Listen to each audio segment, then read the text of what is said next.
Well, Cody Rhodes is now a three-time WWE champion. The American Nightmare bested Drew McIntyre in the main event of Friday Night SmackDown to win his third WWE Championship for the title that he lost back on January the 9th in that Three Stages of Hell match.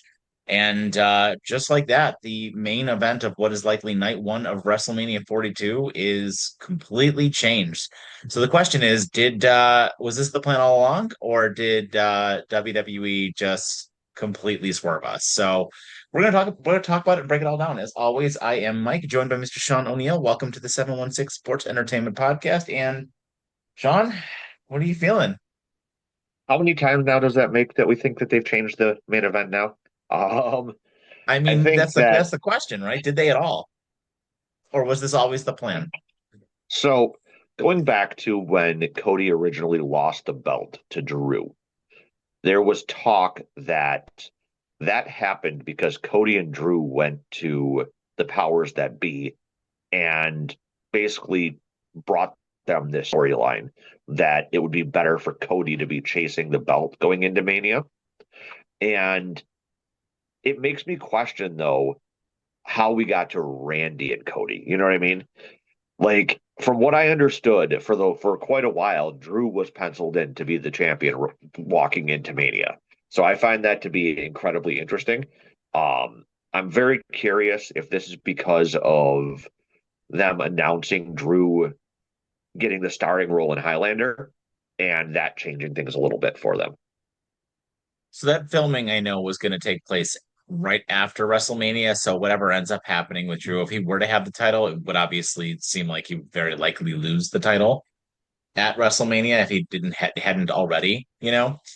Um, but yeah, I don't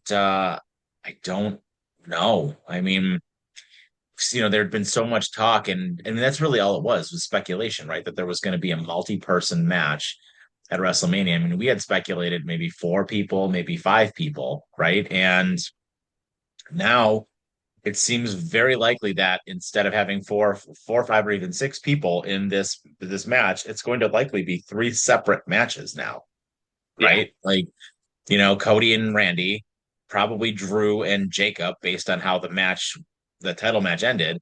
And then honestly, probably Sammy and Trick. Honestly, that's all I can see that going as far as Sammy goes. I think that makes the most sense. I do think though that Sammy ends up getting involved. Sure. Well, based on what happened, right? Do you wanna talk about that? I had one other thing I wanted to say too before that.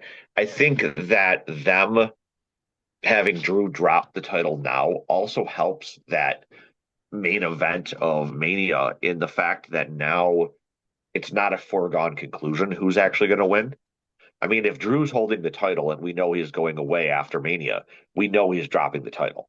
At least True. this way, theoretically, either Randy or Cody could win. I mean, obviously, I'm leaning Randy's way because of what we're going to talk about in a minute, but I think it definitely brings a little bit of more intrigue to the match.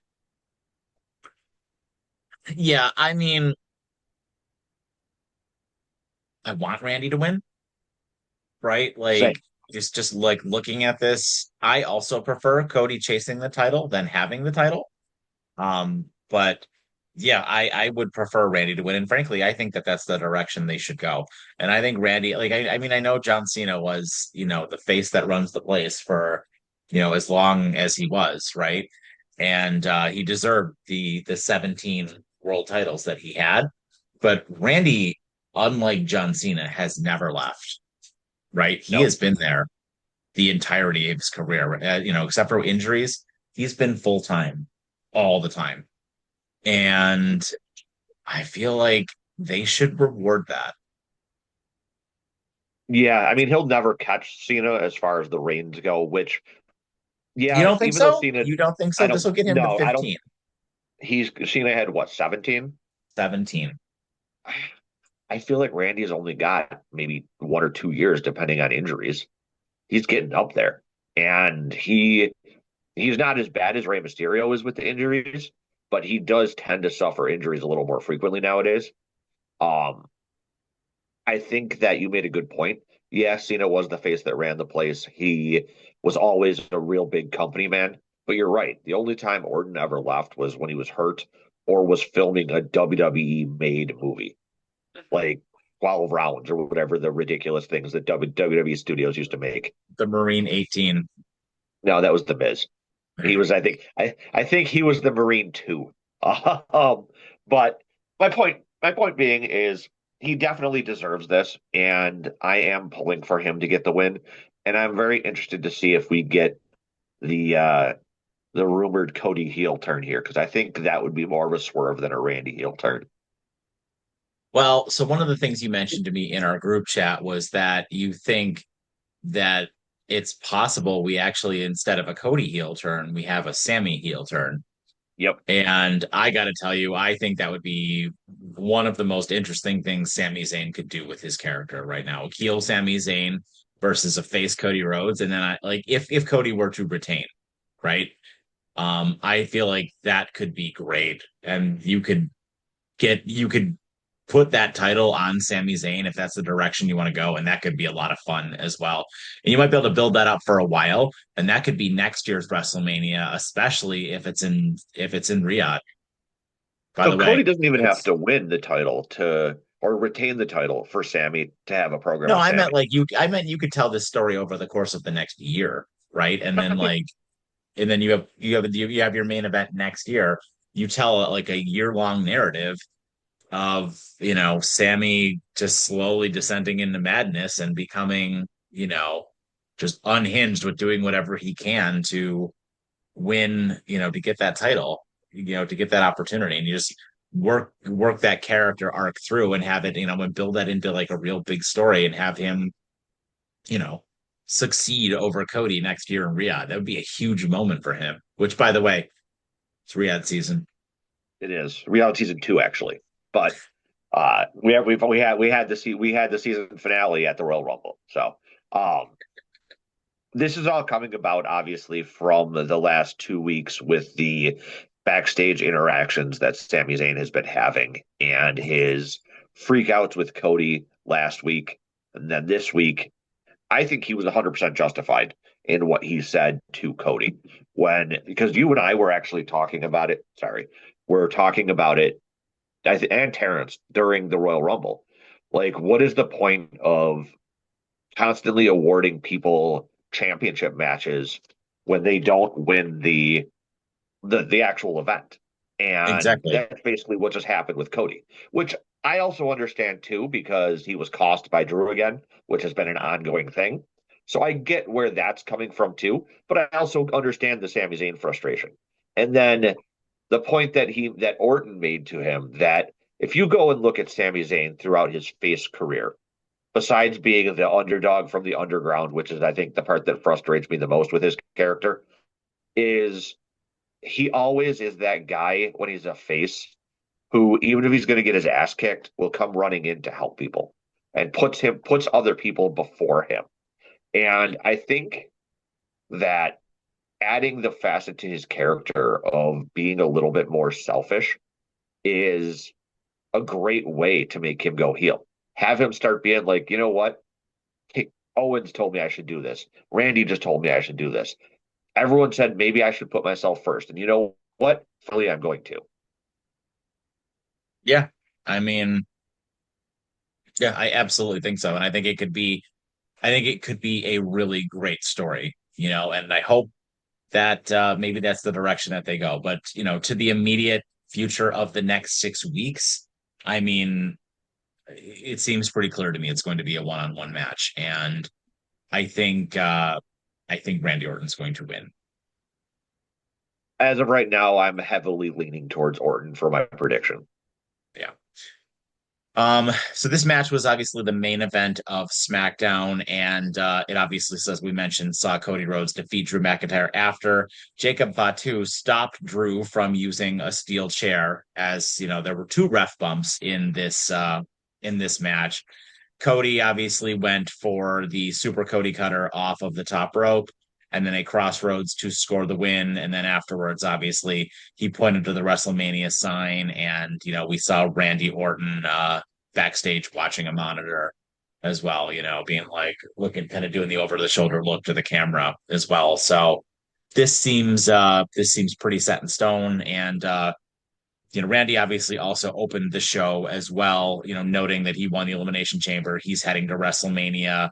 He was interrupted by Trick, but it was just kind of a nothing segment where Trick just ate an RKO. But yeah, the match itself was excellent. This was a great match. There were ref bumps. They both hit each other's finishers, which was really cool. I love it when they do that.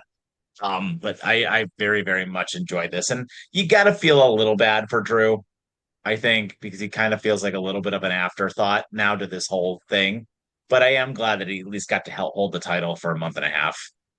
So the one thing that lessens me feeling bad for him is that this whole plan was brought to the powers that be by them. You know what I mean?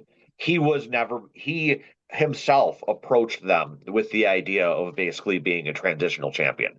So obviously he was okay with it. And that tells you a lot about him maturing as a WWE superstar. I couldn't see young Drew McIntyre agreeing to something like that, like the chosen one, like by Vince McMahon. So I think that is a huge thing for him, and I think the way the match went down, this pretty much cements Jacob versus Drew probably in some sort of blood feud match, right? Yes, absolutely. Absolutely. And that's how we write Drew off TV. You have Jacob like crush his head with a chair or something. Something ridiculous, yeah, where we won't see Drew for many months, and then they'll come back and they'll have a rematch at SummerSlam or something like that. Okay. Yeah, I Similar feel like that. similar to what happened with him and Punk. Yeah, I feel like that makes a lot of sense. And it, Um, it helps too because it helps build out that WrestleMania card that Terrence was complaining about the last time we had him on, and the yeah, lack of matches that they've been building towards. yeah. So this definitely falls into the good category for me. I thought this was fantastic. I mean, obviously some of the internet is mad about Cody winning, but then, as I've always said, the internet is not a real place. So No, even though we are posting this on the internet wrestling community typically gets mad about everything, and we're not. I'm not gonna really feed into that too much. I think that this was the it's plan all along, and I think that this is frankly the bigger match. I think a multi-person match might have been a mess here. And I'm kind of glad that frankly, I'm kind of glad that we're getting this done because I don't like we everybody wanted Randy and Cody, and you've got 5, 6 weeks now of storytelling and history that these guys can draw on to really build this matchup. And it probably won't be the only time that these guys have a match. They'll have a full-blown feud, I have no doubt.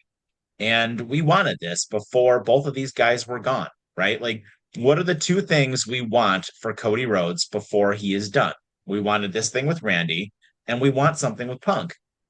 And like, hopefully, we get both of those things before these guys are done, because Cody's not going to be around forever either.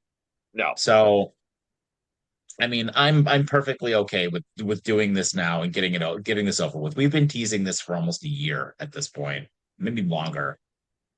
Honestly, it's impossible to appease all members of the wrestling community. The especially the internet wrestling community is a extremely fickle beast, especially when you have wrestling fans who are very tribalist and they tend to comment on everything.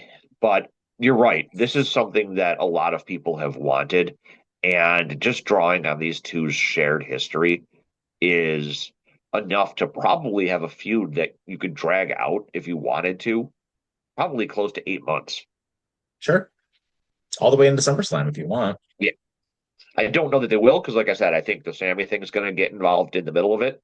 But I do think that you see this at least playing out partially throughout the next several months. Yep.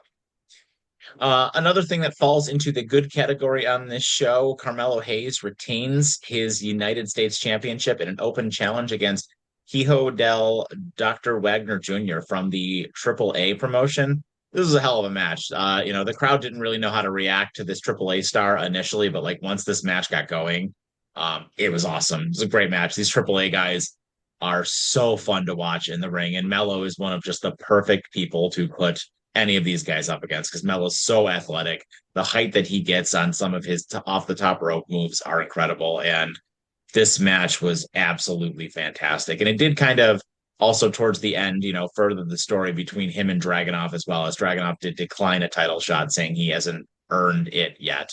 So I definitely think they're going to go back to the well on that at some point.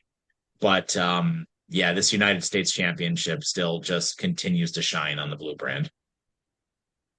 The thing I like the best about this, obviously, besides the fact that the U.S. Open Championship is continuing, is I like the fact that now this opens up that championship series to more than just WWE people or more than just main roster people.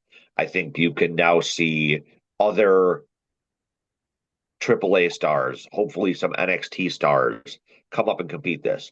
We've seen a TNA star. Didn't we see Leon Slater go up against him? I think we mean, did. Mm-hmm. I think that is a fantastic. I would love to see an Evolved star.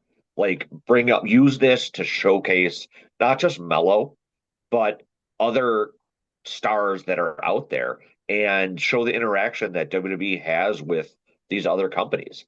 And I think this was also really cool because Hijo del Dr. Wagner Jr. is part of a huge, huge Russ family out of Mexico. And I think that's really cool that WWE can now intersperse that kind of thing with their actual main storytelling. Completely agree. Completely agree. And the match was so fun. Oh yeah, the nothing but net that Mello hits is incredible. The height he gets on that leg drop is ridiculous. Mm-hmm. And the last thing that falls into the good category on this show, we'll note some other minor notable moments as well that were fun. But the last major thing on this show that falls into the good category for this week was that tag team turmoil match. It was great. And it was interesting to see Damian Priest and R-Truth come up the winners, as they are frankly kind of a new tag team now, which it's probably a good thing for Priest for a little while because he kind of is left without anything to do too much right now. And they outlasted Fraxium, Los Garza, and the Wyatt Six, and they're going to get a shot at the MFT's tag team titles. And frankly, this should probably be a multi-person match again. It'll probably be on the SmackDown before WrestleMania, but I feel like all of these tag teams that are on SmackDown should get some kind of ridiculous ladder match for the tag team titles or something like that, just so they all get a chance to shine prior to WrestleMania. Do I think that these two guys are going to win? Probably not, unless the Wyatts cost the MFTs. But it could certainly be fun, and I like this direction they're taking Damian Priest for a little Don't while. don't forget, we saw the Motor City Machine Guns in that match too. Mm-hmm, mm-hmm. I think that Priest and Truth will probably get a match before Mania. I can see them winning it because of why it's costing the MFTs, because obviously the lantern thing is still going on. But I think I agree that this should be a multi-team match, but I think this year it should actually be. I like it.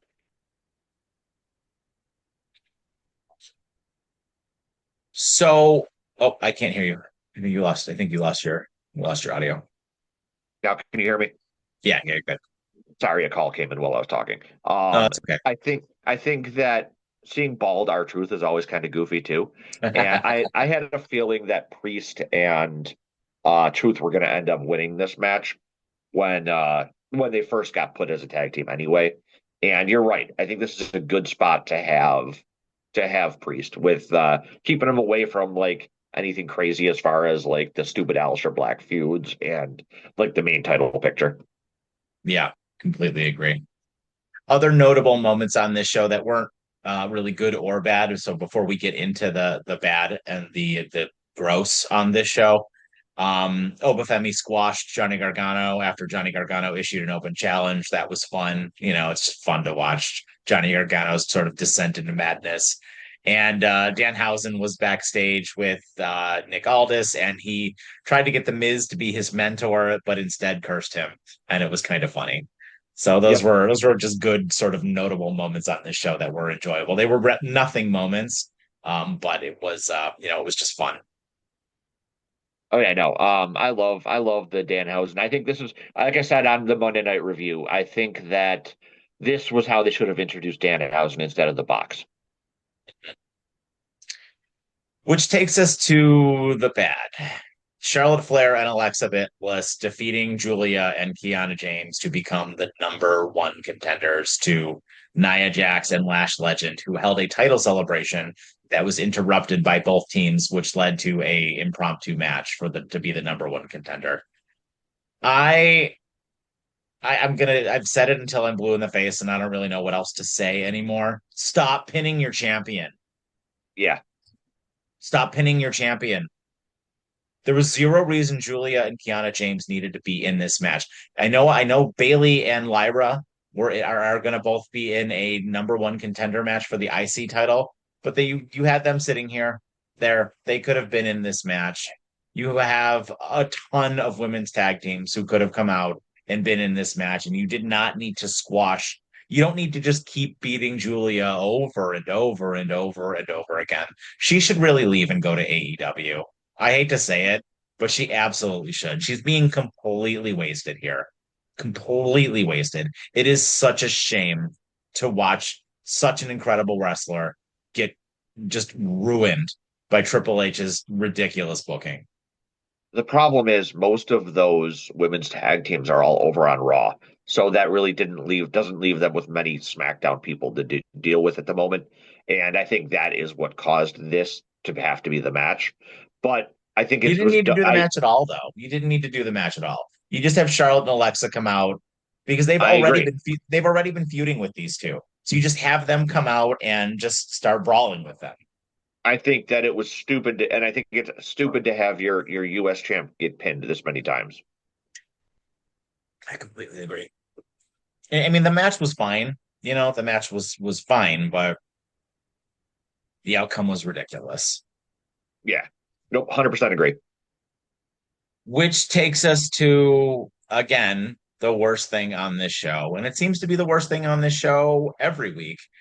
And that is the first face-to-face confrontation between Jade Cargill and Rhea Ripley. And even Rhea Ripley, as great as she is, could not save this segment.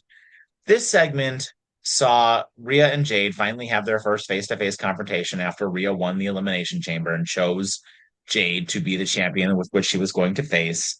And this was all about Jade saying she's got bigger muscles than Rhea and she works out harder in the gym. Yeah, seemed like a weird direction. I I know we crap all over Jade on this channel all the time, but it's so easy to do because she makes it so easy for us to crap on her. Like, we can't cut a better promo here. Like, this seems so scripted. And if it was so scripted, write a better script. Like, something, anything, please. Just like, I was thinking for sure Rhea is going to be able to save this. And nope, I I was mean, wrong. Rhea's part of it was better than Jade's for sure, because Rhea at least made it personal about it. And with the whole fact that she basically took the shot at Jade that she just may have the look, but she's not actually good enough to be there. You know what I mean? So she at least did the best she could with the material. And I don't know if they did this just to try to move the dislike between these two away from what we saw during their online spat. They should get But into that. They that should go into that. honestly, yes, the way that they did Tiffany and Charlotte last year and the way that they leaned into their actual dislike of each other is they should lean into that with this one as well. And play into the fact that that online thing happened and play into the fact that Jade is just a bitch and not that bitch, just a bitch. Hmm. And It would and help the her fact that character. can I say I absolutely hate the fact that she always just has that dumb facial expression on during these confrontations. Like, show some emotion, Jade. Yeah. Yeah, I'm with you there. I can't get behind these Jade segments at all. I really can't. They're so boring. They're so predictable. And Yeah. I feel like if they leaned into the online spat that these two were having, it would be so much better. So, Yep. Oh, 100%. It would bring a bit of realism to it, and it definitely would allow their actual personalities to shine through. completely agree. So, so that was Friday Night SmackDown. Not a bad show, but what are your final thoughts and ratings for the show? I mean, obviously, anytime we have a major championship match on a free TV, it's always going to earn a higher rating for me, especially when it's a great match. So I loved this. I loved where we are going with this. Love where we're going with a bunch of these feuds. I think that they have a couple weeks to try to fix this Rhea Jade thing. So hopefully they can sort of right that ship, but we'll have to see with our next review. I think that I think this was an above average show because of the US Open match and the championship match. I actually give this one a 4 out of 5. I like it. Yeah, I mean, this was a good show. I think the what happened with Cody and Drew was to be expected. So I'm fine with it. And I think that the WrestleMania main events for both nights are now set. And I think we have the buildings of some other match, and I'm very curious to see where they go with Sami Zayn as well. There was some Yep. obviously some stuff that needs support, and I agree with everything you said about Jade. And I think we're just kind of spinning our wheels with the women's tag team titles until we get to that inevitable multi-person match that's going to see the Bellas probably win them. So with that, my final rating for the show is a lemon pepper stepper out of 5. Love it. Pepper steppers, baby. So that is our show, guys. Thank you so much for joining us. As always, leave your comments down below. We do read and respond to all of them, and we appreciate all of the support. With that, I have been Mike, joined by Mr. Sean O'Neill. Have yourselves a fantastic day and take care.